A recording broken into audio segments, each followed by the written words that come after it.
মা বলছে আমার ছেলেটা খুবই খারাপ, বউয়ের কথা শুনে। ওই একই মা বলছে যে মেয়ের জামাইটাও ভালো না, মেয়ের একটা কথাও শোনে না। বোন বাপের বাড়ি এসে বলল যে ভাইটা আগের মতো নেই, খারাপ হয়ে গেছে, তত্ত্ব তালাশ করে না, দাওয়াত দেয় না, খোঁজ খবর নেয় না, ঈদ চাঁদ কোরবানি যায় জামা কাপড় দেয় না, একটু দাওয়াতও করে না, একটু বিপদে পড়লে হেল্প করে না। আবার ওই বোনটাই বলে আরে জানিস তোর দুলাভাইটা খুবই খারাপ, কাম কাজ করে করবি কি আর, বোনের দাওয়াত দে, বাগিনারে দাওয়াত দে, আজকে বোনের এটো হয়েছে, ভাইয়ের ওটো হয়েছে, সারাদিন তো বোন ভাই করে করে তার জীবন শেষ করে দিল। ভালো পড়েনি জামাইটা, মানে ভালো পড়েনি। অবাক অবাক করা চরিত্র না?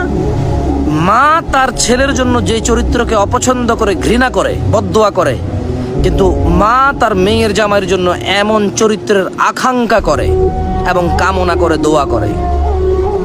বোন তার ভাইয়ের যে চরিত্রকে অপছন্দ করে, কিন্তু ঠিক তার স্বামীর জন্য সেম চরিত্রকে সে পছন্দ করে, নির্বাচন করে, এবং সে এইটাকে কামনা করে, আকাঙ্ক্ষা করে যদি এমন হতো। সমাজের এই স্যাড চরিত্র আমাকে ভাবায়। আমি সবাইকে বলবো না, এরকম হয়, আমরা দেখেছি।